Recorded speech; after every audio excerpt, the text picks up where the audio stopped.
Shalom bien-aimés, je vous salue tous dans le nom puissant de notre Seigneur Jésus-Christ et j'ose croire que vous allez tous bien. J'ai béni l'Éternel pour sa grâce, pour ses bénédictions, pour ses bontés, pour ses bienfaits. En ce jour particulier, il permet que nous puissions venir dans sa présence.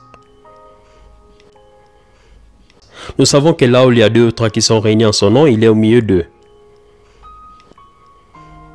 Même si nous ne pouvons pas nous voir physiquement, mais spirituellement nous sommes connectés. Alors sans plus tarder, je vais prier.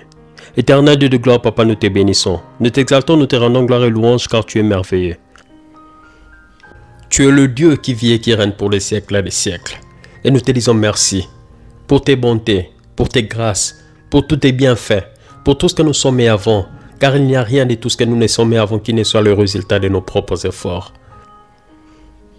Tout ce que nous sommes avant, Père de gloire, c'est à toi que nous le devons. Raison pour laquelle nous te sommes infiniment des fois reconnaissants. Et nous te disons merci. Merci pour tout ce que nous avons déjà vu et pour tout ce que nous n'avons pas encore vu. Je suis convaincu que cette étude aujourd'hui va changer la vie de mon frère, va changer la vie de ma sœur. Père de gloire, déverse ton Esprit Saint sur nous. J'aimerais parler, Père de gloire, Papa, de ta part. Que ton Esprit Saint puisse prendre le devant. Que je ne dise rien de moi-même, mais que tout ce que je dirai, que cela ne vienne que de toi.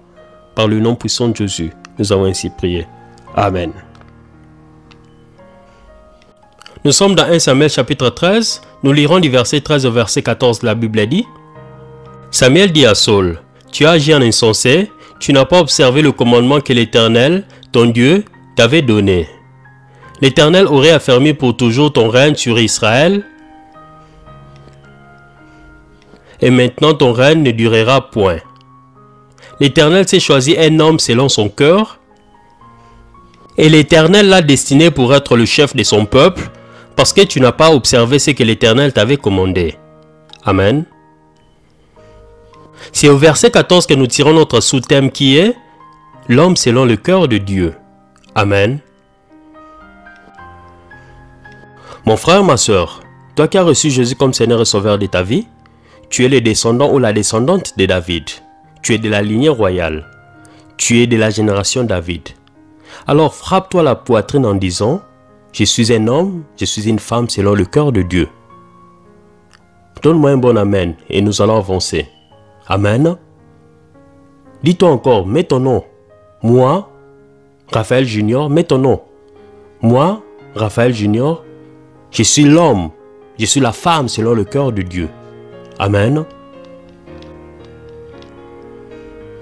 Bien-aimés, si vous étudiez attentivement la Bible, vous remarquerez que la Bible ne fait rien comme par hasard. Il y a différentes personnalités, différents dons, différents talents, différentes missions, différents appels, différentes catégories des hommes et des femmes que Dieu avait utilisés pour accomplir ses desseins. Bref, la Bible mentionne plusieurs noms, plusieurs prophètes. Nous avons des géants, des guerriers, des héros, des grands à la foi, des hommes et des femmes de Dieu qui ont été puissamment utilisés par Dieu pour que sa puissance soit manifeste sur terre. Mais vous remarquerez que la Bible mentionne plusieurs fois une catégorie de gens qui ont joué un rôle très particulier. Par exemple, nous avons Abraham, qui est le patriarche, le père de la foi. Par conséquent, la Bible lui attribue 14 chapitres. Parce que c'était un grand. C'était pas n'importe qui. C'est le père de la foi. Ensuite, nous avons Joseph, à qui la Bible attribue aussi 14 chapitres. Car Joseph n'était pas n'importe qui. Il a joué un rôle très important. La Bible nous parle du prophète Élie. Il y a 10 chapitres qui parlent de sa vie et de ses œuvres. Car il n'était pas n'importe qui. C'était le prophète par excellence, le prophète de feu. Nous savons que généralement les prophètes de Dieu sont des gens de paix. Des gens qui ne viennent que délivrer les oracles de Dieu. Des gens qui ne viennent que proclamer les ainsi dit l'Éternel. Mais Élie était différent. C'était un prophète guerrier. Il pouvait appeler le feu venant du ciel, tomber sur terre et consumer ses ennemis. Il n'était pas n'importe qui. Il était un des généraux de l'armée céleste. Et c'est pas comme par hasard que la Bible mentionne à plusieurs reprises toutes ces personnes. C'est parce qu'ils avaient un appel particulier. Mais lorsque nous arrivons à David, bien-aimé, il y a 66 chapitres qui parlent de sa vie, de ses qualités, de ses erreurs, de ses défauts. Et il est mentionné 59 fois dans le Nouveau Testament. Donc après sa vie, la Bible continue à parler de David. Mais qu'est-ce que cela nous enseigne? Qu'est-ce que Dieu voulait nous faire comprendre? Bien aimé, Dieu avait mis un accent particulier sur cette personne de David parce qu'il voulait que nous étudions la vie de David. Il voulait que nous puissions comprendre pourquoi cet homme était-il appelé l'homme selon le cœur de Dieu. Raison pour laquelle j'ai béni l'Éternel pour cette œuvre. J'ai béni l'Éternel pour cette grâce qu'il nous fait. Une fois encore, il nous attire dans sa présence et de parler de sa part. Et je remercie le Saint-Esprit qui nous a mis à cœur de parler de cet homme de David. Car si la Bible lui attribue 66 chapitres dans toute la Bible et qu'il est mentionné 59 fois dans le Nouveau Testament, cela montre qu'il y a tellement à apprendre de la personne de David. Ses défauts, ses qualités, ses capacités, ses dons, ses talents. Il y a tellement à apprendre de sa vie que la Bible ne pouvait pas arrêter de mentionner son nom. Aujourd'hui, nous parlons de David dans l'angle de l'homme selon le cœur de Dieu. Alléluia. Par rapport à la lecture que nous avions fait dans 1 Samuel chapitre 13, nous avions commencé du verset 13 au verset 14 et nous avions vu comment Dieu avait rejeté le roi Saul qui était le premier roi d'Israël. Mais lorsque nous revoyons le roi Saul, la Bible nous dit qu'il était beau, géant, fort, courageux, mais il était rejeté par Dieu. Du coup, on se pose la question, mais quel est le standard? Quel est le bâton de mesure devant de Dieu pour la royauté? Est-ce l'âge? Est-ce la taille? Est-ce le diplôme? Les qualités? Les qualifications? Ou encore quelle est l'unité de mesure que Dieu utilise pour qualifier une personne? Pour dire que cette personne est digne de gérer mon peuple. Cette personne est digne de gérer mes bénédictions. Cette personne qualifie pour avoir telle ou telle autre chose. Quel est le standard? Nous les hommes, nous regardons l'aspect extérieur, l'apparence, la beauté, les qualifications, les potentialités, les dons que la personne a. Raison pour laquelle Samuel, qui était loin de Dieu, il était envoyé par Dieu chez Isaïe, ou aussi appelé Jessé, afin d'oindre le nouveau roi. Mais lorsque les premiers 7 fils s'étaient présentés, Samuel s'était fié à l'apparence, il s'était fié à l'aspect extérieur, il s'était fié à leur habileté, mais s'était trompé. Il s'était confié à ce qu'il voyait, bien-aimé. Mais la Bible dit que tous ses premiers 7 fils étaient rejetés, car Dieu n'avait pas trouvé en eux ce qu'il cherchait. Bien-aimé, le standard de la royauté au devant de Dieu, c'est le cœur. Bien-aimé, toi qui cherches un fiancé, toi qui cherches une fiancée, toi qui cherches un mari, toi qui cherches la femme, quelle est l'unité de mesure? Quels sont tes critères? Qu'est-ce que tu cherches en la personne avec qui tu aimerais passer le reste de ta vie sur terre? Quels sont tes critères? Qu'est-ce que tu demandes à Dieu? Comment est-ce que tu orientes ta prière? Comment est-ce que tu pries? Bien-aimé, change ta façon de prier. Peut-être que tu ne pries pas bien, peut-être que tu ne demandes pas bien. Demande à Dieu qu'il puisse t'envoyer la personne selon son cœur à lui. L'homme ou la femme selon le cœur de Dieu. C'est cette personne-là qui te rendra heureux, qui te rendra heureuse. Ce n'est pas l'argent, ce n'est pas les diplômes, ce n'est pas la beauté. Ils ou elles avaient suivi les biens matériels. Ils avaient suivi des intérêts et ils se sont trompés. Ils ont tapé à côté. Aujourd'hui, ils ne sont pas heureux. Elles ne sont pas heureuses. Ils regrettent. Elles regrettent. Ils ont besoin de sortir de ces foyers, mais ils ne savent pas comment faire. Ils souffrent. Toi qui pries pour les bénédictions, Tu pries pour des enfants. Tu pries que Dieu te donne la voiture. Tu pries que Dieu puisse te donner le boulot. Ou peut-être que tu pries que Dieu te bénisse afin que tu achètes une maison. Que Dieu te bénisse dans tes affaires afin que tu puisses exceller. Que tu puisses réussir dans tes entreprises. Que Dieu ouvre des portes afin que tu puisses voyager. Mais quelle est l'intention derrière tes prières?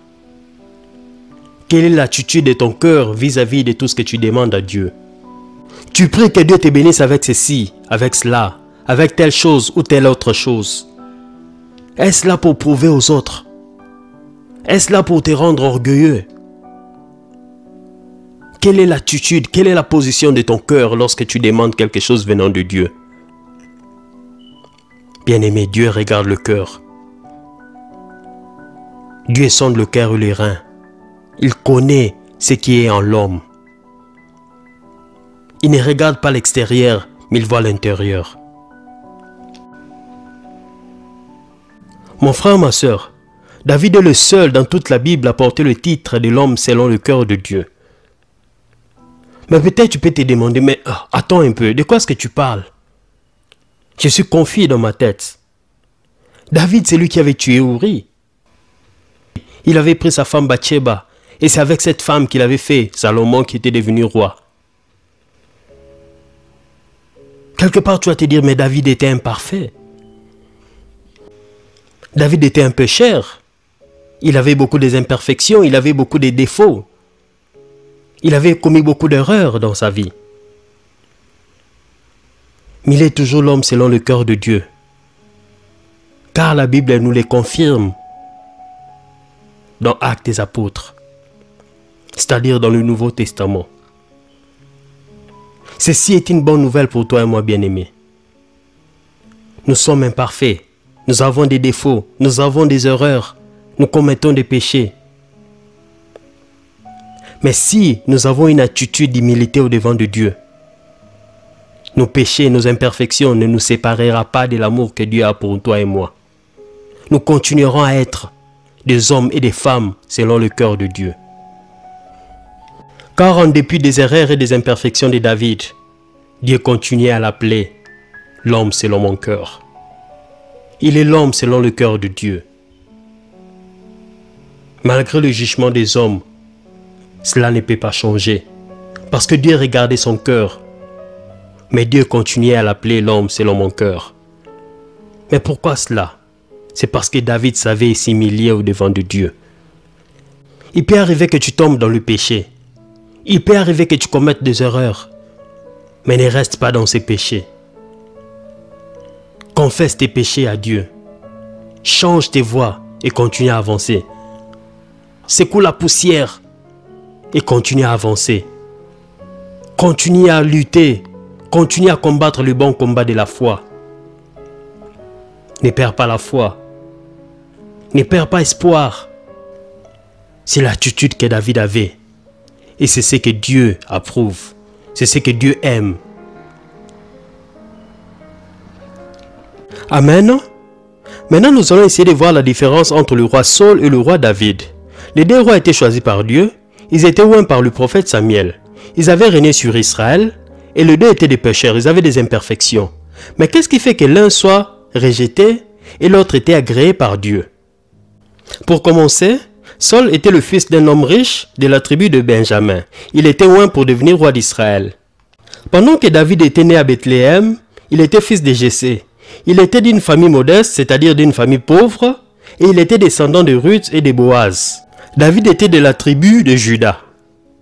Bien aimé, lorsque vous lisez attentivement 1 Samuel chapitre 10 au verset 26, vous remarquerez que Saul, lorsqu'il était devenu roi, il avait séparé le centre religieux d'Israël du centre politique.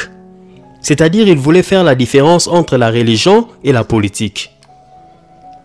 Par contre, lorsque David était devenu roi, il avait uni le centre politique et religieux d'Israël. Il avait placé l'arche de l'alliance au-dessus de toutes choses. Et il avait mis cette arche à Jérusalem, c'est-à-dire Dieu avait la première place sur son royaume. Bien-aimé, Saul avait commis une grosse erreur. Il avait enlevé Dieu de son royaume. Il ne voulait pas que Dieu puisse prendre la première place dans sa bénédiction, tout en oubliant que c'est Dieu qui avait permis qu'il devienne roi. C'est ce qui arrive lorsque quelquefois nous sommes bénis. Tu étais en train de prier pour le mariage, tu étais en train de prier pour les enfants, tu étais en train de prier pour les finances. Dieu a agréé ta prière. Dieu t'a accordé les souhaits et les désirs profonds de ton cœur. Après, tu ne veux plus inclure Dieu dans ce que tu fais. Tu as le mariage, tu ne veux plus prier. Tes affaires marchent, tu ne veux plus donner la dîme, tu ne veux plus donner les offrandes. Dans tes finances, tu ne veux plus que Dieu prenne quelque chose. Tu déconnectes Dieu. Tu es devenu super occupé et tu n'as plus le temps d'aller à l'église. C'est une grosse erreur. David était béni, il était devenu roi. Mais il avait inclus Dieu dans toutes choses, dans tout ce qu'il faisait. Dieu avait la première place. Bien-aimé, même si tu es béni, n'oublie jamais Dieu. Ne néglige pas la prière. Même au travers de cette œuvre, lorsque tu verras la main de Dieu dans ta vie, n'oublie pas le secret de ta réussite. N'oublie pas le secret de ta bénédiction. Ne t'éloigne pas de Dieu. Continue à t'accrocher à Dieu. Même quand il te fait du bien, même quand il t'élève, même quand il te bénit. Continue à lui donner la première place. Continue à t'accrocher à lui. Continue à prier. Amen. Nous continuons. Saul avait peur des hommes, mais David craignait Dieu. Bien-aimés, nous ne devons pas avoir peur des hommes. Nous ne devons pas craindre ce que les hommes peuvent penser ou peuvent dire de nous. Certaines personnes, ils ont reçu un appel venant de Dieu. Mais parce qu'ils ont peur des hommes, ils refusent d'exercer le ministère que Dieu leur a donné. Ils ont peur de ce que leur entourage diront. Ils ont peur de ce que leurs amis diront. Jésus nous donne la parabole des talents. Il y avait parmi ces 3 personnes, une personne qui avait reçu un seul talent. Et au lieu de mettre ces talents qu'il avait reçus en exercice, il s'était décidé de les cacher parce qu'il avait peur. Il craignait ce qui allait arriver. Bien-aimés, nous avons reçu des talents, nous avons reçu des dons, nous avons reçu des appels. N'ayons pas peur de les exploiter. N'ayons pas peur de les utiliser. Craignons plutôt Dieu qui nous demandera qu'est-ce que tu avais fait du talent que je t'avais donné. Qu'est-ce que tu avais fait du don que je t'avais donné. J'espère que tu ne diras pas que tu as eu peur des hommes. Mais David craignait Dieu. Bien-aimés, craignons Dieu. Craignons celui qui peut tuer le corps et l'âme et les jeter en enfer. L'homme ne peut que tuer le corps. Ils ne peuvent rien nous faire. Mais craignons plutôt Dieu. Ne craignons pas l'homme. La Bible continue. Saul était soucieux et il était inquiet. Mais David adorait Dieu. Bien-aimé, dans les difficultés, dans des combats, dans des obstacles, dans des problèmes auxquels tu fais face, ne te soucie pas comme les gens du monde le font. Ne commence pas à parler à gauche et à droite et à tort et à travers. Tu vas te confier à gauche et à droite auprès des gens qui ne peuvent même pas te donner des solutions à tes problèmes. Au contraire, mets-toi à genoux. Commence à adorer Dieu. Commence à prier. Paul et Silas étaient en prison. Ils ne commençaient pas à pleurer. Ils ne commençaient pas à s'inquiéter. Ils n'étaient pas soucieux. Mais ils étaient en train d'adorer. Ils étaient en train de prier, de louer. Et c'était par là que la gloire de Dieu était descendue. Et ils étaient sortis de la prison miraculeusement. La gloire de Dieu descend au milieu de la louange de son peuple. Quand tu as des soucis, quand tu as des difficultés, loue Dieu, glorifie-le.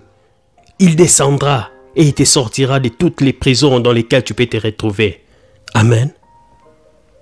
Je vous donne des références bibliques afin que vous puissiez lire lorsque vous aurez le temps. Mais moi, je ne pourrai pas lire faute de temps.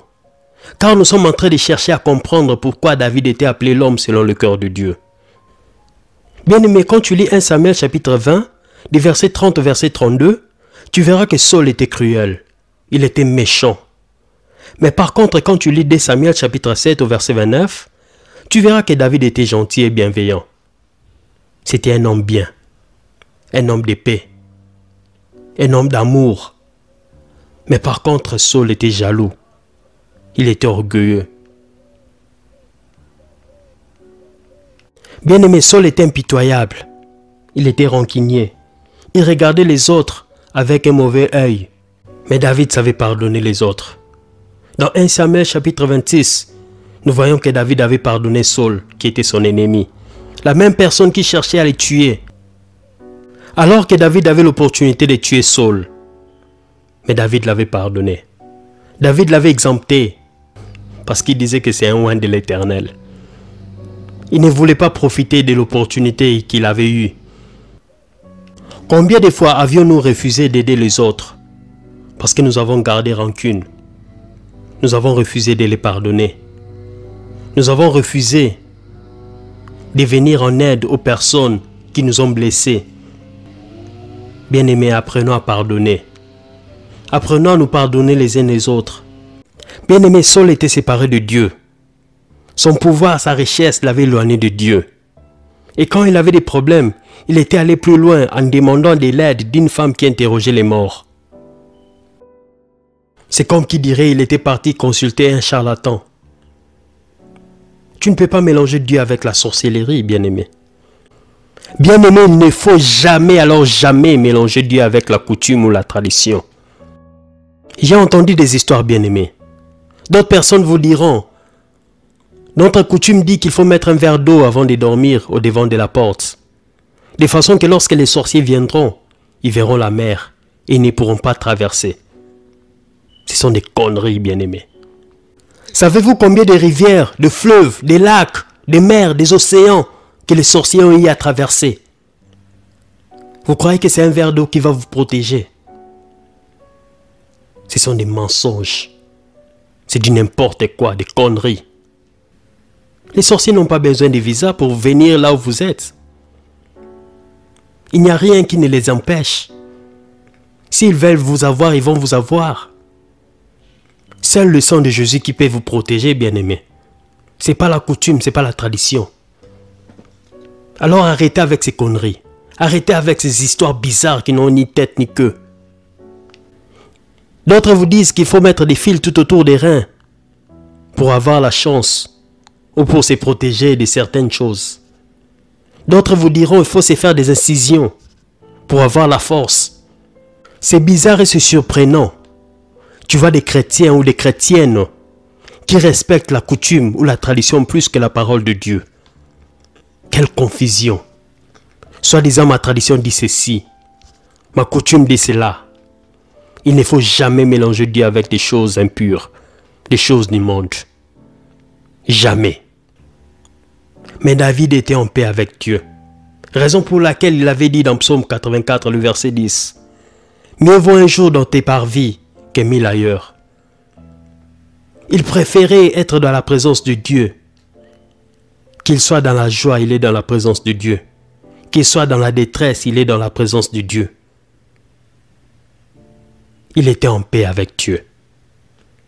Bien-aimé, que ça aille bien, que ça aille mal dans ta vie, sois toujours dans la présence de Dieu. Demeure dans sa présence, car c'est ce que Dieu aime. Fais de l'Éternel tes délices, et il te donnera ce que ton cœur désire. Recommande ton sort à l'Éternel, mets en lui ta confiance, et il agira. Bien-aimé, ne va pas consulter des sorciers, des charlatans, des ngangas, ou des gens qui peuvent t'aider, alors qu'à fond, ils ne pourront même pas t'aider. Ils vont te maudire, ils vont t'assorceler. Confie-toi à l'Éternel. Mets en lui ta confiance. Il agira. Soyons comme David, bien-aimé. Ne soyons pas comme Saul. Saul était l'homme selon le cœur des hommes, mais David était l'homme selon le cœur de Dieu. Et pour finir, pour conclure, voici la force et la puissance de David. Voici la clé et le secret de David. Il savait comment prier. Il savait comment louer Dieu. Il savait lui donner la première place.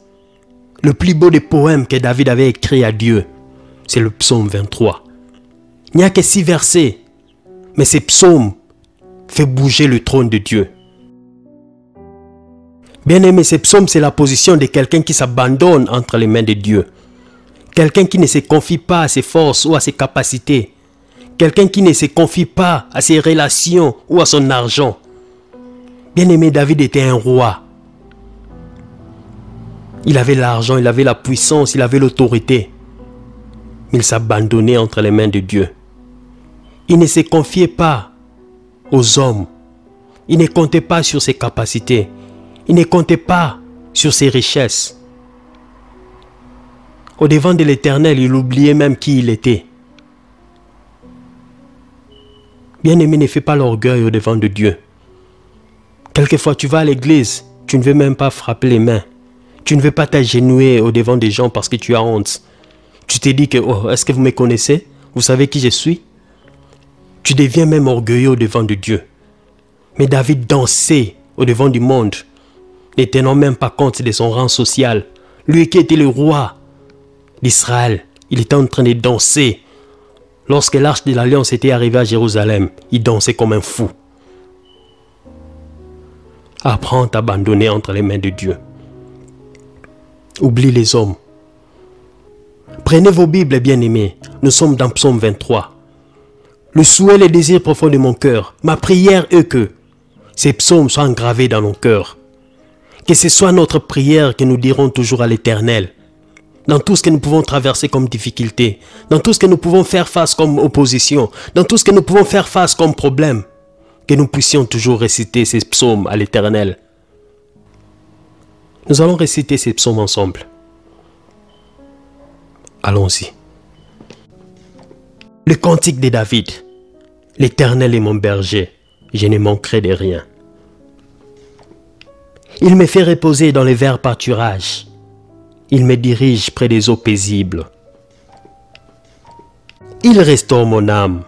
Il me conduit dans les sentiers de la justice à cause de son nom. Quand je marche dans la vallée de l'ombre de la mort, je ne crains aucun mal. Bien-aimé, David ne dit pas si, mais il dit quand je marche. Que tu ne les veuilles ou pas, bien-aimé, tu auras des oppositions, tu auras des tribulations, tu auras des difficultés, tu auras des choses auxquelles tu feras face, qui te feront trembler.